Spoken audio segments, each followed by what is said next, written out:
لیکن ان motivational speaker کی تقریر میں آپ کو موت کا لفظ نہیں ملے گا, کیونکہ اگر یہ موت کی باتیں شروع کر دیں تو اگلا بولے گا تو بھائی ہمیں موٹیویشن کرنے کے لیے آیا, ڈرانے کے لیے آیا ہے. کیونکہ موٹیویشن تو ملتی امیدوں سے ہے, امیدیں نہیں بھائی اتنی جلدی مرنے والے نہیں ہے. دیکھا نہیں وہ 90 سال میں بھی زندہ تھا, وہ 80 سال میں, وہ 85 سال میں اس نے جو ہے نا وہ باڈی بلڈنگ کیا کرتا تھا. اس سے موٹیویشن ملتی ہے نا. اور مذہب باتیں کیا کرتا ہے, کل بھی مر سکتے ہو, پرسوں بھی مر سکتے ہو, ترسوں بھی. موت کا کوئی ہمیں نہیں پتا کہ مرنا, اللہ کے علم میں تو موت کا وقت متعین ہے, لیکن ہمارے لحاظ سے متعین نہیں ہے. تو موٹیویشن کہاں سے ملے گی بھائی. اور دوسری بات, آپ موت کو اگر سائڈ پہ لگا دو تو آپ کے لگانے سے موت سائڈ پہ ہوتی نہیں ہے. مسئلہ یہ بھی ہے, عین ممکن ہے جو موٹیویشنل اسپیکر آپ تقریریں کر رہے ہیں کل وہ آئے نہ سکے, آپ پوچھیں بھائی آپ نے ٹائم دیا تھا آئے کیوں نہیں, پتہ چلا جی اس کا انا للہ و انا الیہ راجعون. مائیکل جیکسن کا بہت بڑا پروگرام ہونے والا تھا 2007-2008. مجھے لڑکے بتاتے تھے مفتی صاحب مائیکل جیکسن کو اللہ نے بڑی عزت, اللہ تو نہیں کہتے تھے, وہ بڑی عزت ملی امریکہ میں, اس کا بہت بڑا شو ہونے والا ہے. اور ایسا شو, اتنے کروڑوں کے ٹکٹ بک چکے ہیں. اطلاعی کا مائیکل جیکسن ایک دن سوئے اور صبح پولیس بھی ان کو نہیں اٹھا سکی. سمجھ میں آ رہی ہو. ڈاکٹروں کی پوری ٹیم ان کے ساتھ گھوما کرتی تھی کہ ان کو اگر چھینک بھی آ رہی ہے تو اس کا بھی ریزن, جب تک ہم تو دیکھیں چھینکیں آتی ہیں تو 25-30 چھینکوں تک تو ہم سوچتے ہی نہیں ہیں کہ وہ کیا رہا ہے. نہ اپنا سوچتے ہیں نہ جس کے منہ پہ چھینک رہے ہوتے ہیں اس کا سوچتے ہیں کہ اس کا کیا بنے گا. ایک آدمی نے مجھے بتایا اسی مسجد کے بارے میں, وہ نوجوان مجھ سے فجر کے بعد ملا, کہنے لگا یار مفتی صاحب آپ کی کمیٹی کے ایک ممبر ہیں بھی تھوڑے ایجڈ, وہ اتنا زور زور سے چھینکے, میں ان کے ساتھ صف میں کھڑا ہوا تھا کہ کورونا ویسے ہی پھیلا ہوا ہے تو میں تو گھر جا کے 3 دفعہ نہایا ہوں. وہ اپنا بتا رہے ہیں مجھے نا کہ اتنا زور زور سے چھینکے اور منہ پہ ہاتھ بھی نہیں رکھا, اور 2 دن بعد اطلاع آ گئی کہ ان کو کورونا ہوا ہے. وہ ٹھیک ہو گئے الحمدللہ, لیکن کورونا میں لیٹ گئے وہ. اب وہ بیچارہ کیا کر رہا ہے, کہاں پر ہے کہ یار ایک تو چھینکے میرے منہ پہ, اوپر سے اتنا زور زور سے, اوپر سے پتا چلا کہ وہ کیا ہو گیا ان کو. تو ہمارے ہاں تو یہ حال ہے. مائیکل جیکسن کا ایسے تھوڑی تھا سسٹم. مائیکل جیکسن کو تو ایک دفعہ جب چھینکا ہے تو ڈاکٹروں کی ذمہ داری اگلی چھینک سے پہلے پچھلی چھینک کی رپورٹ آنی چاہیے کہ چھینکا کیوں تھا, کون سا کہاں فالٹ آیا تھا کہ جس کی وجہ سے اس کو چھینک آئی ہے. اتنا صحت کا خیال, ہاتھوں میں گلوز پہن کے تو مسافہ ہو رہا ہے کہ کوئی جرمز نہ شفٹ ہو جائیں. لیکن اللہ میاں نے کیا کیا, وہ اتنا بڑا پروگرام ہونے والا ہے. کہا جاتا ہے کہ زندگی میں امریکہ کی تاریخ میں سب سے بڑا پروگرام میوزیکل شو ہونے والا تھا. واللہ عالم یہ حقیقت ہے یا نہیں ہے, میں تو لوگوں سے ہی جو سن رہا ہوں بتا رہا ہوں, مجھے کوئی ریسرچ نہیں ہے اس پہ, لیکن کہا جاتا ہے کہ امریکہ کی تاریخ میں اس سے بڑا میوزیکل شو نہیں ہوا, اتنے ٹکٹ فروخت نہیں ہوئے تھے. اور مائیکل جیکسن نے جو ساری زندگی محنت کی نا جس عروج پہ پہنچنے کے لیے, اس عروج اور اس ترقی کو حاصل کرنے کا وہ مائیکل جیکسن کا کے لیے تاریخی دن تھا. کہ آج میری ماں مائیکل جیکسن کی, میں اپنے روایتی انداز میں مائیکل جیکسن کی آواز کو میں یوں کہہ رہا ہوں کہ مائیکل جیکسن بزبان حال کہتا ہوگا کہ آج میری ماں اگر زندہ ہوتی تو کہتی کہ میں نے اپنے بچے کو جس مقصد کے لیے جنا تھا, آج میں اپنے بچے کو اس مقصد پہ, اس جگہ پہ دیکھ رہی ہوں. یہی ہوتا ہے نا کہ آج وہ دن ہے کہ میری روح خوش ہو گئی اور میں اپنے بچے کو جہاں دیکھنا چاہتی تھی تھرکتا ہوا, ناچتا ہوا, آج مجھے اپنا بچہ وہاں نظر آ رہا ہے. لیکن وہ بچہ مارکیٹ سے کیا ہو گیا. اب لوگ کہتے ہیں وہ مرا نہیں تھا, مارا گیا تھا, جو بھی تھا بھائی یہ دنیا میں سب کے ساتھ ہوتا ہے. مرتے نہیں تو لوگ مار دیتے ہیں آ کے, دشمنیوں میں کچھ بھی تھا, وائرس سے مرا, بیکٹیریا سے مرا, یا ڈاکٹر نے غلط ٹیکا لگایا, یا کوئی کسی کو جیلیسی, تو جیلیسی بھی تو ساتھ ہی ہوتی ہے نا. جب آپ ترقی ہوتی ہے تو حسد بھی ساتھ ساتھ چلتا ہے. تو یہ تو دنیا میں ہمیشہ سے ہو رہا ہے اور ہوتا رہے گا, یہ چیزیں ختم تھوڑی ہوں گی. لیکن اللہ نے بتا دیا کہ بھائی کوئی بھی کسی بھی ٹائم پہ دنیا سے جا سکتا ہے, مارکیٹ سے کوئی بھی شارٹ ہو سکتا ہے. تو جب مائیکل جیکسن اپنی زندگی کے سب سے کامیاب ترین دن تک پہنچنے سے 2 دن پہلے مر سکتا ہے, 24 گھنٹے پہلے مر سکتا ہے, تو موٹیویشنل اسپیکر جو آپ کو اتنے بتا رہے ہیں یہ یوں ہو جائے گا پھر یوں ہو جائے گا, اگلے دن پتہ چلا وہ اللہ نہ کرے ایکسیڈنٹ ہوا اور مارکیٹ سے کیا ہو گئے, شارٹ ہو گئے. اس لیے بھائی ان کی تقریروں میں دم نہیں ہے. بات صرف وہی ہے جو اللہ نے کی ہے قرآن میں وَمَا الْحَيَاةُ الدُّنْيَا إِلَّا مَتَاعُ الْغُرُورِ، یہ دنیا کی زندگی دھوکے کے علاوہ کچھ بھی نہیں ہے، یہ جھوٹ ہے، یہ ایسی نہیں ہے جیسی نظر آ رہی ہے. اس دنیا کو آخرت کا ذریعہ بنا لو تو یہ دنیا بھی ٹھیک ہے، ذریعہ نہیں بناتے تو سب جھوٹ ہے، دھوکے کے علاوہ کچھ بھی نہیں ہے. میں بار بار ایک حدیث بیان کرتا ہوں، بہت دفعہ بیان کیا، آپ ممکن ہے بور ہونا شروع ہو جائیں، لیکن میں بیان کرنے سے بور نہیں ہوتا، کیونکہ وہ ایسی حدیث ہے نا کہ جو میں سمجھانا چاہ رہا ہوں وہ حدیث 2 اور 2 4 کی طرح سمجھا دے گی آپ کو. اسلام ترقی سے نہیں روکتا آپ کو، اسلام نا امیدی، جو موت کا بار بار بتایا جاتا ہے نا، مرو گے مرو گے مرو گے، اس کا مقصد آپ کو مایوس کرنا یا نا امیدی پھیلانا یا عمل سے روکنا نہیں ہے. آپ کہہ سکتے ہو نا یار جب اتنا زیادہ ہر وقت مرے گا مرے گا مرے گا مرے گا تو پھر تو آدمی کے سارے جذبات ہی ٹھنڈے ہو جائیں، پھر تو مفتی صاحب یہ 4 شادیوں کی ترغیب کا کیا مطلب؟ جب مرے گا تو پھر ایک بھی نہیں کرنی چاہیے، کیونکہ بہت سے ایسے لوگ ہیں ادھر شادی ہوئی، نکاح ہوا، ابھی رخصتی کی رات ہے، دولہا، اور یہ واقعہ صحیح ہے، دولہا بیوٹی پارلر جا رہا ہے تیار ہونے کے لیے اپنے دوست کے ساتھ بائک پر، اور جناب بائک سلپ ہوئی، پیچھے سے کوچ نے اس کا سر کچل دیا. یہ واقعہ میں نے یعنی دیکھا تو نہیں ہے لیکن ہمارے قریب یہ واقعہ ہوا ہے. بیچاری دلہن بیٹھی ہوئی ہے، دولہا کا انتظار ہو رہا ہے جی کھانے پر، دولہا صاحب ابھی آ رہے ہیں، اور جناب وہ بائک سلپ ہوئی اور پیچھے سے کوچ نے سر کچل دیا، مر گیا دولہا. بہت ہوئے ایسے واقعات، کوئی شادی سے 1 دن پہلے مر گیا، کوئی 2 دن بعد مر گیا، کوئی 3، کوئی جس دن بچہ پیدا ہوا اس دن مر گیا، کوئی بیچارہ پہلا بچہ پیدا ہونے سے 2 دن پہلے مر گیا، بچہ یتیم پیدا ہوا ہے. سب کچھ دنیا میں ہوتا ہے اور ہوتا رہے گا، چاہے سائنس ترقی کی انتہا کو پہنچ جائے، مگر ان حادثات سے دنیا کی کوئی طاقت نہیں روک سکتی. دیکھو کیسی کیسی ویکسینیں ایجاد ہو گئی ہیں، بہت جو بیماریاں جو دنیا میں خطرناک ترین سمجھی جاتی تھی ان بیماریوں کی دوائیں ایجاد ہو گئی ہیں. اب وہ خطرناک نہیں رہی ہیں. چیچک کتنی خطرناک بیماری تھی، چیچک کا جڑ سے خاتمہ ہو گیا، ایسی ویکسین ایجاد ہو گئی. پہلے ہمیں یاد ہے بچپن میں کچھ لوگ نظر آتے تھے جن کے منہ پہ بہت بڑے بڑے داغ ہوتے تھے، کھڈے پڑے ہوئے ہوتے تھے، بڑی خطرناک بیماری تھی. اب کوئی بھی ایسا نظر نہیں آتا، ویکسین ایجاد ہو گئی. لیکن کیا مطلب؟ بیماریاں ختم ہو گئی. کورونا کی بیماری پھیلی ہے، پوری دنیا کو ہلا کے رکھ دیا اس نے، پوری دنیا کو پورا. بڑے جو ماہرین ہیں نا وہ کہتے ہیں جب کرونا ختم ہوگا نا تو دنیا ایسے پلٹ چکی ہوگی، بالکل دنیا ایک نئی دنیا بن چکی ہوگی. بہت سے ترقی یافتہ ملک تنزل میں جا چکے ہوں گے، بہت سے غریب ملک اٹھ چکے ہوں گے، بہت سے غریب لوگ امیر بن چکے ہوں گے، بہت سے امیر غریب ہو چکے، بالکل پلٹ جائے گی دنیا. یہ میں نہیں کہہ رہا، یہ بڑے بڑے ماہرین کہہ رہے ہیں. بہت کچھ چینج ہو رہا ہے. کرونا نے اتنا سا وائرس ہے ہلا کے رکھ دیا ہے سب کو، اور یہ وائرس ایسا عجیب غریب وائرس ہے، ہر ملک میں اپنی شکل چینج کر کے جا رہا ہے. پاکستان میں کسی اور اسٹائل میں آیا، انڈیا میں کسی اور اسٹائل میں. دنیا پاگل ہو گئی ہے اس کے کہ یہ ہے کیا. اور سب سے زیادہ تباہی امریکہ میں پھیلائی ہے جو سائنس اور ٹیکنالوجی کی انتہا کو. اور جس ملک میں سب سے زیادہ بے احتیاطی ہوئی ہے پاکستان، اس میں سب سے کم تباہی ہوئی ہے. تو یہ خدا کے ہونے کا ثبوت نہیں ہے تو اور کیا ہے میرے بھائی. ایک ملحد کمبخت مولانا طارق جمیل صاحب کا مذاق اڑا رہا تھا. آپ لوگ نہ سنا کریں ان لوگوں کو، یہ وسوسے پھیلاتے ہیں. میں تو اس لیے سنتا ہوں نا کہ پتہ تو چلے مارکیٹ میں ہو کیا رہا ہے. کیا کیا کہہ رہا ہے، دیکھو مولانا طارق جمیل صاحب کرونا کے بارے میں وہ رو کے نہیں دعا کروائی تھی، ایئر وائی پہ میرا خیال ہے کروائی تھی. کہہ رہے دیکھو یہ سمجھتے ہیں کہ ان کے رونے دھونے سے کرونا کیا ہو جائے گا، ختم ہو جائے گا. وہ بڑی رو کے انہوں نے دعا کروائی نا. بھائی مشہور دعا نہیں ہے، ایئر وائی پہ میرا خیال ہے کروائی تھی کہ اللہ اس وبا سے ہمیں بچا لے بچا لے بچا لے. تو وہ ایتھیس مذاق اڑا رہا تھا ان کا کہ یار یہ ناٹک معاذ اللہ ناٹک کرتے ہیں، یہ مذہبی رہنما لوگوں کو کیا بناتے ہیں، بے وقوف بناتے ہیں. یہ ان کے ایسا ہوتا تو پھر ویکسینیشن کی طرف یہ لوگ کیوں جاتے ہیں اور یہ کیوں کرتے ہیں وہ کرتے ہیں. اب میں سوچ رہا ہوں اس سے میری ملاقات ہو، میں اس سے پوچھوں کہ بتا کہ جو بیماری جس طرح سے پھیلی ہے، جو احتیاطیں بتائی گئی تھیں پاکستان میں بے وقوفی کی ہے، کوئی اچھا کام نہیں کیا. وہ احتیاطیں ہمارے پاکستانیوں نے نہیں کی. وہ ثواب کا کام نہیں ہے کہ آپ سمجھے کہ ماشاء اللہ اب تو زبردست ہو گیا، اب تو وہ تو ادھر چھینکے تھے 3 دفعہ جا کے نہایا تھا، اب تو میں لوگوں کے منہ پہ جا کے چھینکوں گا. یہ کوئی اچھا کام نہیں ہے. لیکن اتنی بات تو ہے نا، یہ جو لوگ کہتے ہیں نا یہاں کا جو امیون سسٹم ہے بہتر ہے، یہ حقیقت نہیں ہے.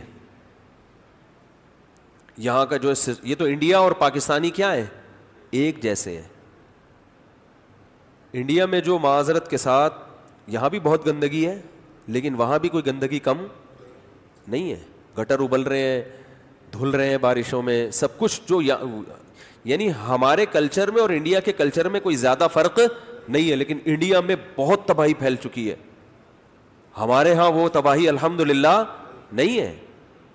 ساتھ میں ایران ہے, وہاں بہت تباہی پھیلی ہے, اس کے ساتھ افغانستان ہے, ان کی صحت پہ اثر نہیں پڑا. کلچر ایران کا, موسم اور افغانستان کا ایک جیسا ہے. تو بھائی یہ دعاؤں کا اثر ہے, سمجھ میں آ رہی ہے بات؟ تو جو ملحد ہوتا ہے نا, اس نے تو قسم اٹھائی ہوئی ہے کہ ماننا ہی نہیں ہے. تو بہت ممکن ہے بھائی یہاں جس طرح سے دعائیں مانگی گئی ہیں, وہاں وہ لوگ تھوڑی دعائیں مانگتے ہیں. تو ہمارے اتنا کچھ ہونے کے باوجود بھی ہم بچے ہوئے. اس میں میں سمجھتا ہوں بہت زیادہ دخل کس چیز کا ہے؟ دعاؤں کا. دعاؤں کا دخل ہے بہت زیادہ. تو خیر, تو اب کیا مسئلہ ہے؟ دیکھو میرے کیا بات چل رہی تھی یار, جلدی بتائیں بات کیا چل رہی تھی. تو وہ ہاں یہ چل رہے تھے کہ موٹیویشنل اسپیکرز جو ہے نا, یہ موت کا تصور نہیں ہے. ہاں تو میں یہ عرض کر رہا تھا کہ اس سے تو انسان کے حوصلے پست ہوتے ہیں نا, موت کا سوچ سوچ کے.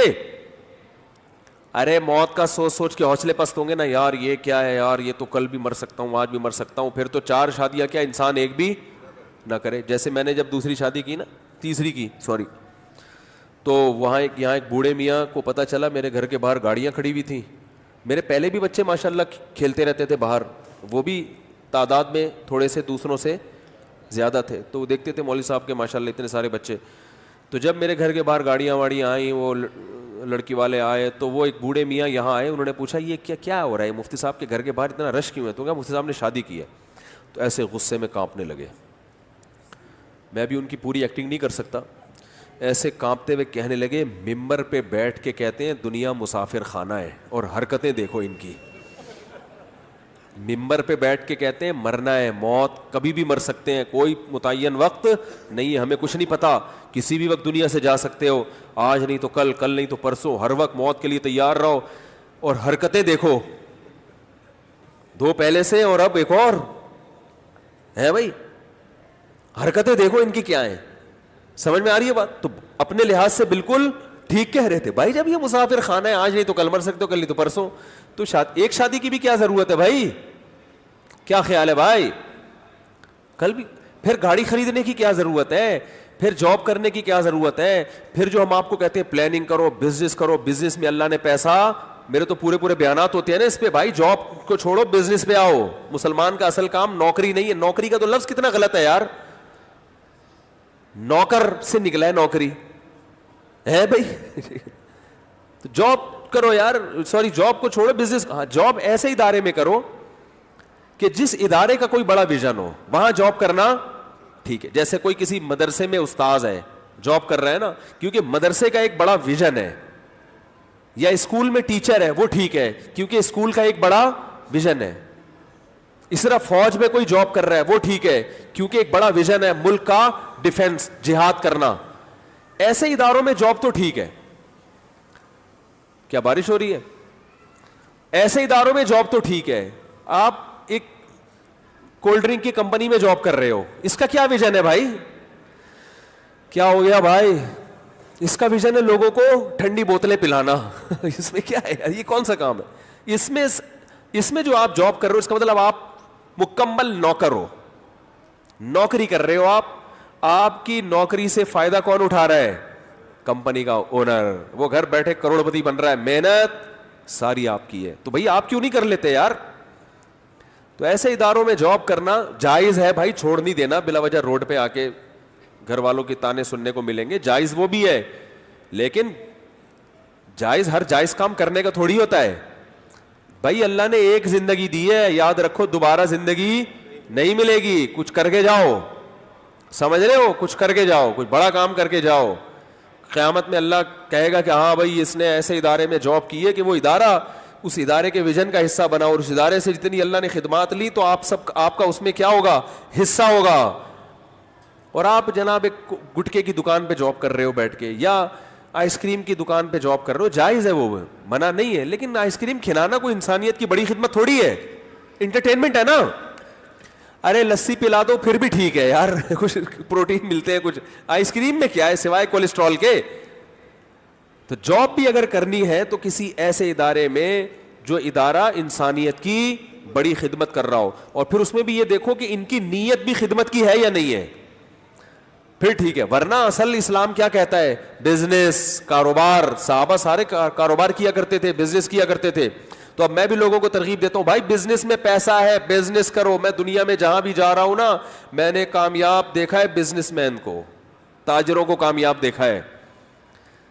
اور تاجروں کی زندگی ایسی ہوتی ہے, کچھ نہ آ کے بھی بہت کچھ آتا ہے ان کو, لوگ ان کے غلام ہوتے ہیں تاجروں کے.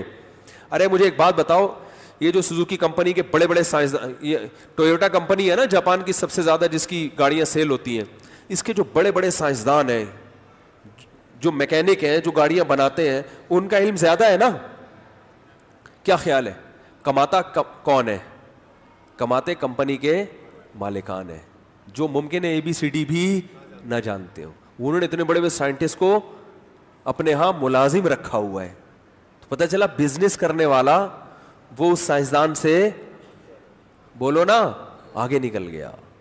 آپ بزنس کرو گے نا, ڈاکٹر آپ کی ملازمت کریں گے, آپ کا اپنا ہاسپٹل ہوگا. آپ MBBS کرو گے تو کسی ہاسپٹل میں کیا کرو گے, آپ جاب کر رہے ہوگے. وہ بھی ٹھیک ہے, چلو اچھا کام ہے انسان کی خدمت, لیکن میں ایک مثال سے سمجھا رہا ہوں. خیر, تو آپ کہہ سکتے ہیں مفتی صاحب آپ خود بھی تو پیسے کمانے کی ترغیب دیتے ہیں, اور آپ خود بھی تو شادیوں کی بھی ترغیب دیتے ہیں, اور بچے پیدا کرنے کی اس سے بہت اسپیڈ کے ساتھ ترغیب دیتے ہیں. ترغیب تو سب لوگ دیتے ہیں, لیکن آپ کی اسپیڈ تھوڑی سی بولو بھائی زیادہ ہے, ٹھیک ہے نا. اور تو یہ سب چیزیں, جب دنیا مسافر خانہ ہے, مرنا ہے اور یہ ہے, تو کیا ضرورت ہے ان بکھیر. تبھی ہمارے بہت سے دیندار لوگ جو دین کی طرف مکمل آتے ہیں اپنے خیال کے مطابق, تو وہ رہبانیت کی طرف چلے جاتے ہیں. رہبانیت کا مطلب دنیا سے بے رغبت. پھر وہ نہ کماتے ہیں نہ کوئی ترقی کا ان میں ذوق شوق. وہ کہتے ہیں دنیا مسافر خانہ, بس ہمیں تو ایک پیالہ ہونا چاہیے پانی پینے کے لیے, اور ایک روٹی مل جائے کہیں سے, اور ایک جنگل میں ہم رہ لیں, اور اتنا پیسہ کیا کرنا ہے. اور پھر وہی جو آج کل اسٹائل چل رہا ہے, صحت کی تو حفاظت کی فکر بالکل بھی نہیں کرتے, اس کو حب دنیا سمجھتے ہیں. اگر کوئی کورونا سے بچنے کی ترغیب دے رہا ہے, مجھے میسیجز آتے ہیں میرے پاس, مفتی صاحب آپ موت سے بہت ڈرنے لگے ہو. جب کورونا پھیلا ہوا تھا نا, میں نے احتیاطیں کہتا تھا لوگوں کو, مفتی صاحب اب آپ وہ مفتی صاحب نہیں رہے. ایسے بھی میسج آئے, مفتی صاحب اب آپ وہ نہیں رہے, اب آپ کو شہرت ملی ہے تو اب آپ کیا ہو گئے ہو, موت سے ڈرنے لگے ہو, اب آپ چینج ہو گئے ہو, اب آپ لوگوں کو کرونا اللہ کے بجائے کرونے سے ڈرا رہے ہو آپ. اس طرح کے بہت آتے ہیں میرے پاس میسج. تو تصور یہ بن چکا ہے جو دیندار بنتا ہے کہ دنیا رہبانیت ہے, دنیا سے کیا ہے دور, ترقی نہیں کرنی. بعض تو انگلش سیکھنے کو حرام سمجھتے ہیں, اب تک انگلش سیکھنے کو سمجھتے ہیں کہ یہ آدمی کیا ہو گیا, ماڈرن ہو گیا ہے.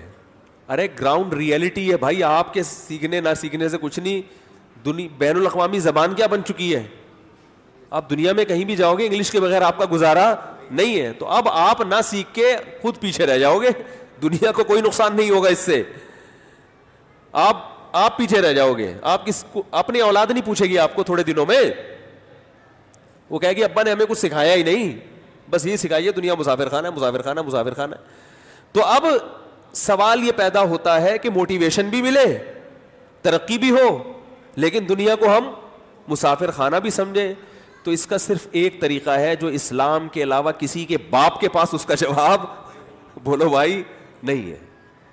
اسلام کے علاوہ جتنی موٹیویشن ہے نا, وہ دنیا کی محبت سکھاتی ہے, لالچ سکھاتی ہے آپ کو. وہ کیا سکھائے گی آپ کو, لالچ, ہوس. موت کو نہیں آنے دیں گے درمیان میں, بلکہ آپ کو موٹیویٹ کریں گے, ابھی آپ نے زندہ رہنا ہے, نہیں مرنا آپ نے. بلکہ کینسر کا مریض جس کو ڈاکٹر نے کہہ دیا نا تو نے کل مرنا ہے, اس کو بھی تسلی, نہیں یہ تو ایسا ہی ہے, آپ نے لڑنا ہے اس کینسر سے, ہمیں پتہ ہے آپ جنگ جیت جاؤ گے, آپ لڑو گے. تو وہ تو موت کے اگینسٹ چلتے ہیں, جو ظاہر ہے گراؤنڈ ریئلٹی کے خلاف ہے, زمینی حقیقت کے خلاف ہے یہ بات. اور جو زمینی حقیقت کے خلاف بات کرے نا, یہ تو جھوٹ بولتا ہے, اور جھوٹ زیادہ عرصے چلتا نہیں ہے, زیادہ عرصے نہیں چلتا جھوٹ. دیکھو ڈاکٹر نے آپ کو کہہ دیا کینسر ہے, ساری رپورٹیں آ گئی کینسر ہے, اب آپ کسی کینسر کے مریض کو تسلی کے لیے کہو نہیں نہیں یہ سب رپورٹیں جھوٹ ہیں, تو ممکن ہے تھوڑی دیر کے لیے تسلی ہو جائے, لیکن جب ہر ڈاکٹر کو دکھائے گا سب کہہ رہے ہیں کینسر ہے کینسر ہے کینسر ہے, پھر جب آپ سے ملتا ہے آپ کہتے ہیں نہیں کینسر نہیں ہے, تو تھوڑے دنوں تک تو اس کو تسلی ملے گی, اس کے بعد بولے گا بھائی, اب پھر جو آپ کی صحیح باتیں ہوں گی نا وہ اس کو بھی نہیں مانے گا.